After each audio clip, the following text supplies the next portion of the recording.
કોંગ્રેસના રાષ્ટ્રીય અધ્યક્ષ મલ્લિકાર્જુન ખડગે સાહેબે હમણાં જાહેરમાં તમામ ગુજરાતીઓને અભણ કીધા, નિરક્ષર કીધા. અને એટલે મારે વિનમ્રતાથી કહેવું છે કે ભારતના રાષ્ટ્રપિતા મહાત્મા ગાંધી ગુજરાતી છે અને એ પરદેશમાં જઈને બેરિસ્ટર થયેલા.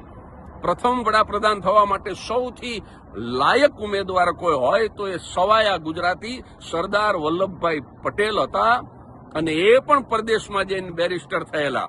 સરદાર વલ્લભભાઈ પટેલને પોતાના રજવાડાની સૌ પ્રથમ આહુતિ આપનાર ગોહિલવાડના કૃષ્ણકુમારસિંહજીથી માંડી અને ગુજરાતના તમામ રાજાઓ હાઈલી એજ્યુકેટેડ હતા, પરદેશમાં જઈને ભણેલા હતા. ગુજરાતના ઉદ્યોગપતિ અંબાણી, મુકેશભાઈ અંબાણી એ રિચેસ્ટ એશિયન ઉદ્યોગપતિ છે અને એ પણ કેમિકલ એન્જિનિયર છે.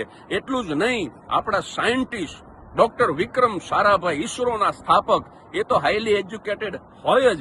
આપણા સાહિત્યકારો ઝવેરચંદ મેઘાણી, પન્નાલાલ, સુંદરમ, ઉમાશંકર, તમે જેટલા નામ લ્યો, આ બધા જ અંગ્રેજી કાવ્યોનો ગુજરાતીમાં અનુવાદ કરનાર હાઈલી એજ્યુકેટેડ સાહિત્યકારો હતા. અને અમે લોક કલાકારો, હું તો નાનકડો કલાકાર છું, પણ 3 અલગ અલગ યુનિવર્સિટીમાંથી મેં 3 વખત પીએચડી કર્યું છે.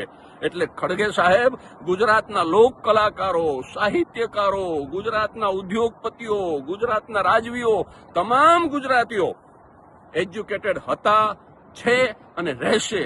અને 2026ની વાત કરું તો 34 જિલ્લાઓમાં આશરે 68 યુનિવર્સિટી ગુજરાતમાં છે. એક જિલ્લા દીઠ 2 યુનિવર્સિટી હોય, એ પ્રજા અભણ કેવી રીતે હોઈ શકે? અને તમે જયારે પ્રવચન કરતા હતા ત્યારે સિમ્પલ અંગ્રેજીમાં લખેલું, એમાં કોઈ આંકડાકીય માહિતી નહોતી. ખાલી મોદીની ટીકા જ કરવાની હતી. અને છતાંય તમે હાથમાં કાગળ રાખી અને એક એક લીટી તમે વાંચીને બોલતા હતા. અને મોદી સાહેબ પરદેશમાં જાય, વ્હાઇટ હાઉસની અંદર પ્રવચન કરતા હોય, અંગ્રેજીમાં બોલતા હોય, તો પણ ક્યારેય હાથમાં કાગળ નથી રાખ્યો, ક્યારેય સ્લીપ ઓફ ટંગ નથી થઈ. તો આદરણીય ખડગે સાહેબ, તમે જ નક્કી કરજો, ગુજરાતીઓ અભણ છે કે કોણ અભણ છે?